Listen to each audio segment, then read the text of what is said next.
Annette, and I am here with Dani Rosenblad, and this is Narrative Nights. So, Dani is a speaker, she is an author, and she's a writing coach, and she's also a mind body coach. So, she does help people from the thought to the creation to the publication with books, but she also writes her own books. So, please help me welcome Dani Rosenblad.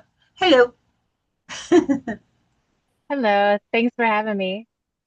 I'm thrilled to have you here. So I think that there's so many people writing books and not enough people reading books today. So I started this show that so that more people could understand the writing process and why it's imperative to really share those thoughts and talk about your life in a book, right? It's you're leaving that legacy.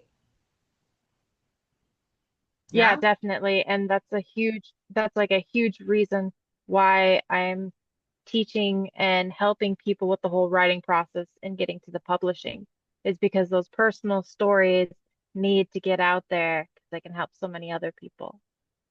They do help so many people. A lot of times people think they're the only ones that experience things because people write about the hard, not just the good, right?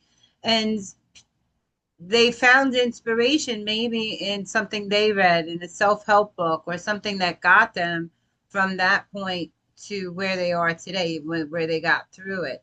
And I think more people need to share their stories so people can understand that, yeah, I can get through this too. If she could do it, I can do it. And it helps you reclaim that power.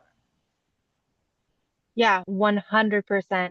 And it's like when we have that, when our heartstrings are getting pulled and we're like, oh, I really want to write this, but then like, oh, but there's already books like that. Oh, but I'm not good enough. But this, that, that.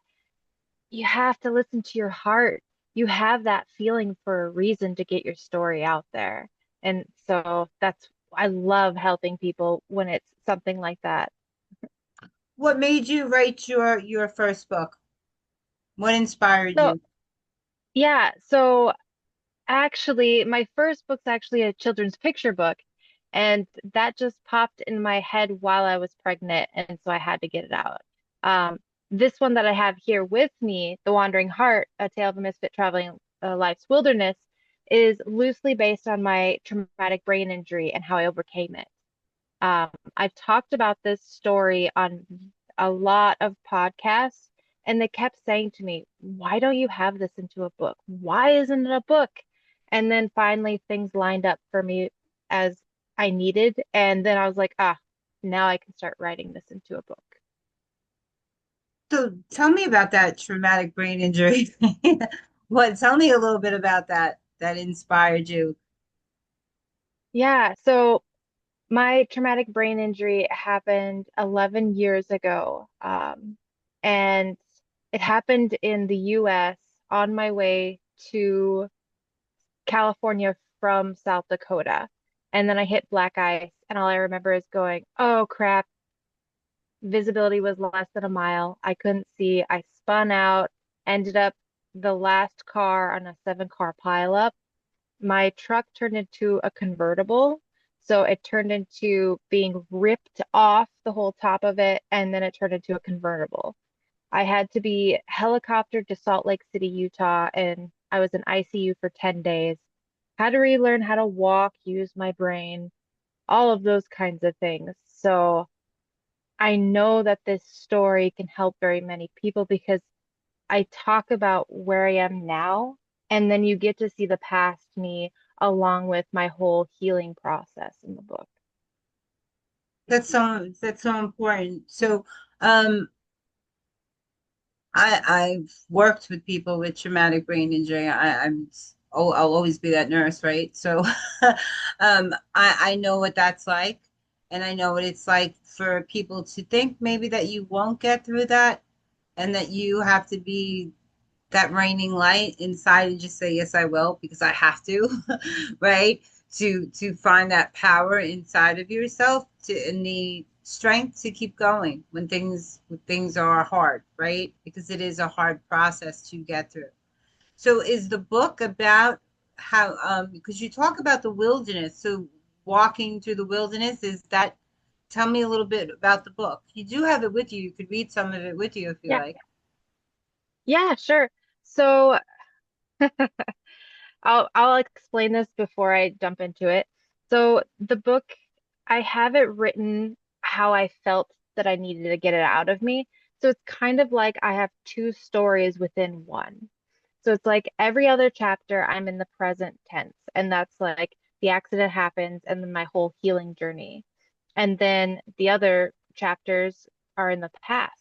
So the person that's reading this, they get a huge picture of who I am.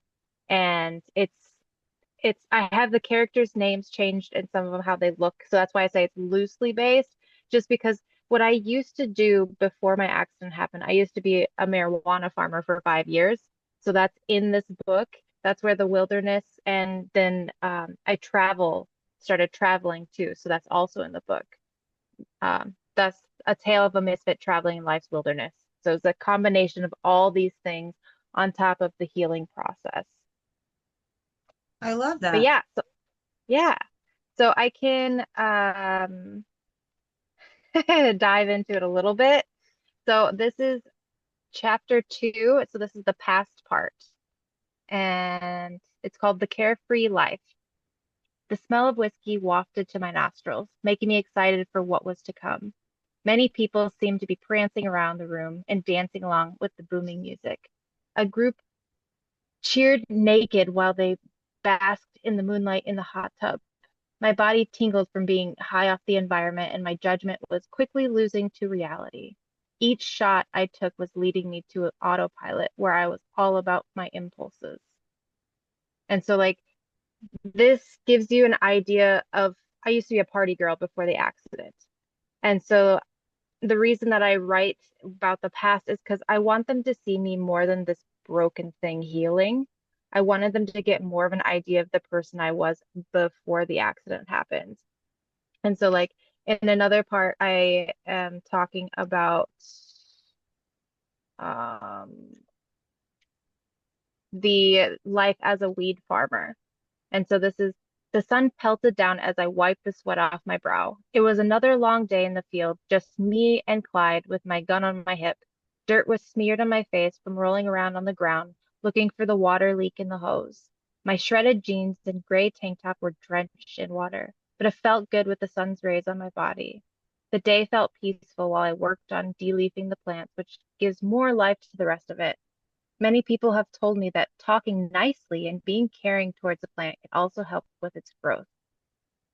But yeah, that gives you a little bit of an idea. Did you want me to read you the little bit of the accident when it happened? Yeah, I think people need to hear that story. Yes. Yeah. So let's see. Okay, so here we'll go here.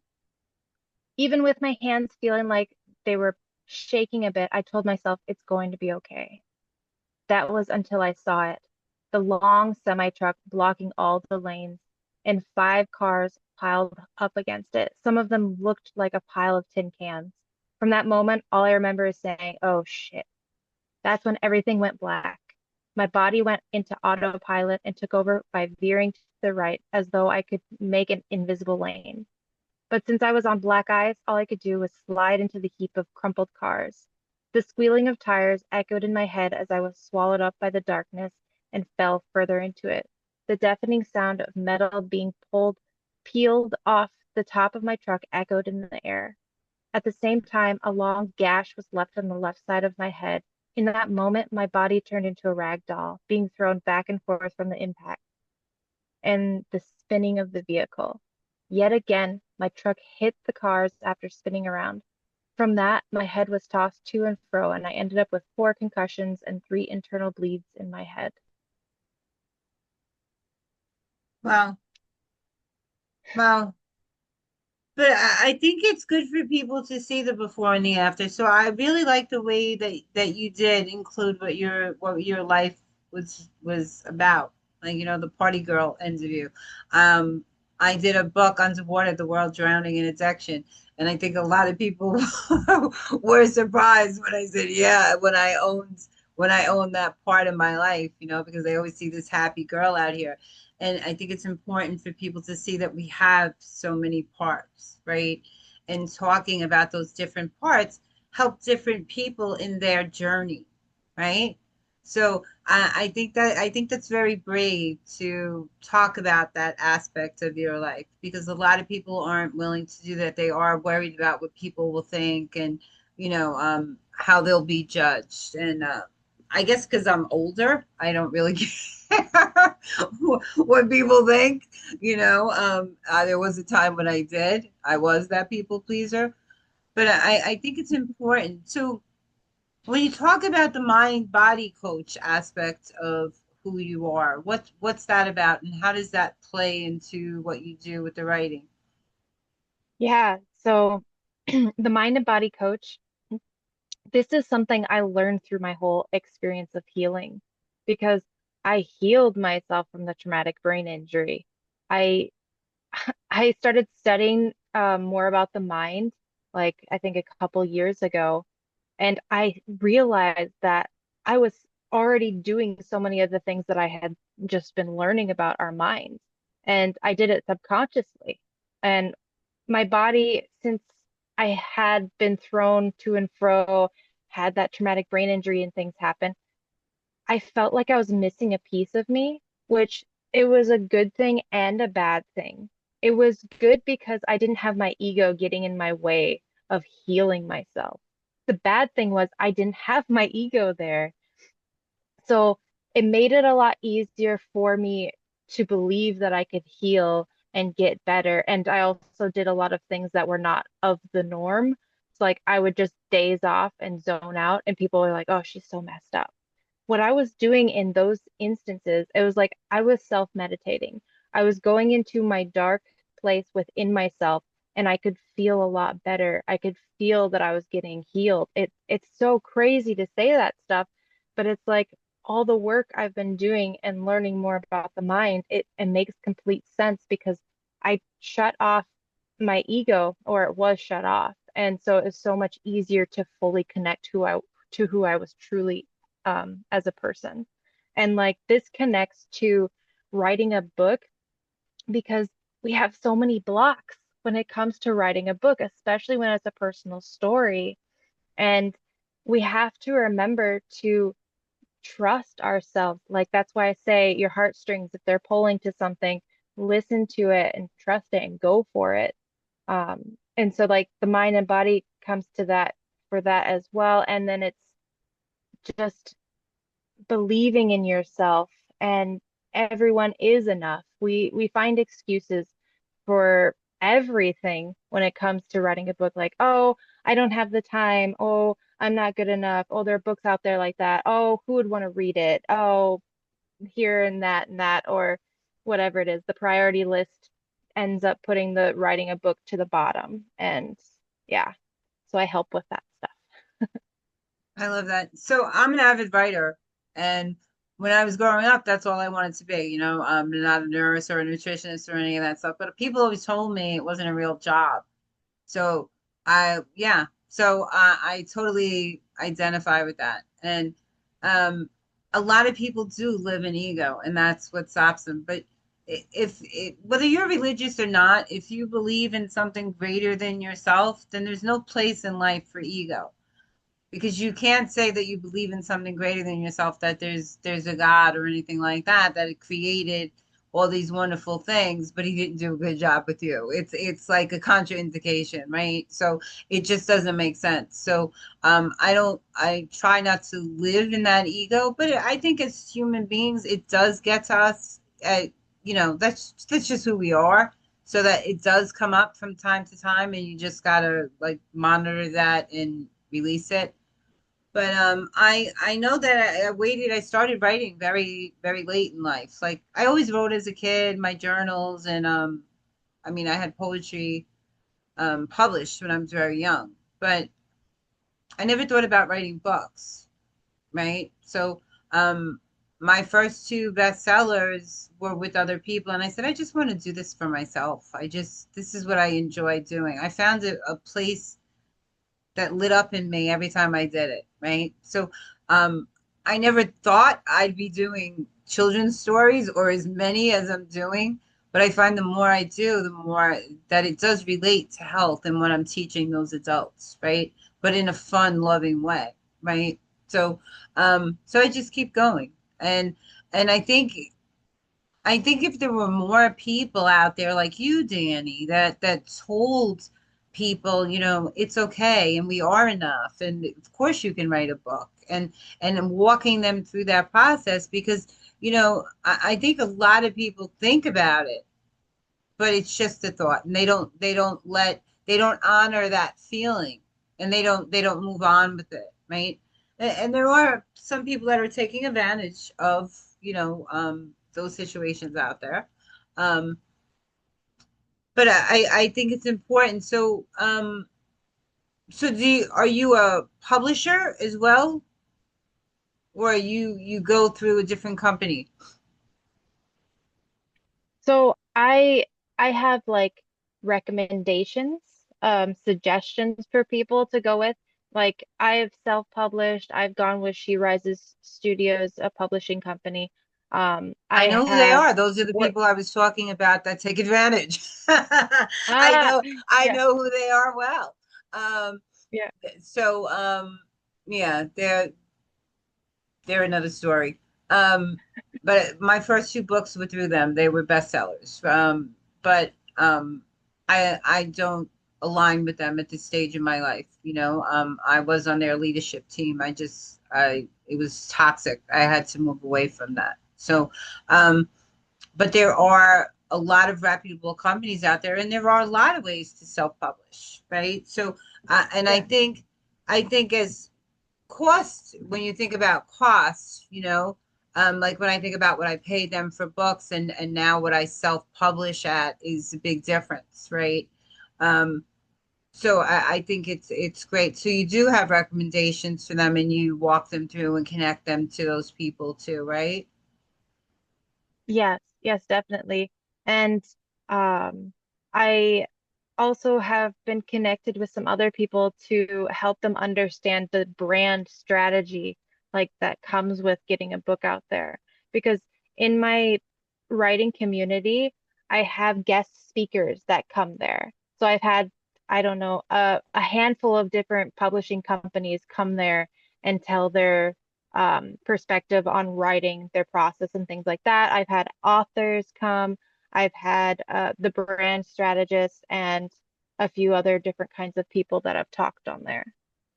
Yeah, it's important to brand your book. A lot of people will do other things too. So they don't stop at the book. They will have gear and stuff like that that they sell to take the book to a new level, right? And use that story. But a lot of times you have adults that are writing children's books, and those books are more part of their story than you realize, right? That's where that inspiration comes from, those traumas or situations that they went through as a child, and they want to help children, right? So I think it's great what you're doing. So you talked about a group that you're doing, a writers club. How would they go about reaching you and reaching out and getting to work with you? Yeah, so you can find it on the school platform. And so it's the Storyteller's Path. And so like that's the name of it. You can also message me on there. You can also reach to me on Facebook or Instagram, and that'd be Dani Rosenblad James. Okay. So I want to thank you so much for coming in today. I think what you're out there doing is amazing. Congratulations on your healing journey and your book. I believe you have other books in you, Dani. So I'm excited to see about what comes next. And I want to thank you so much for joining us here today on Narrative Nights. Okay. Thank Yes, you, thanks for audience. having me. Thank you so much. Have a good night, guys.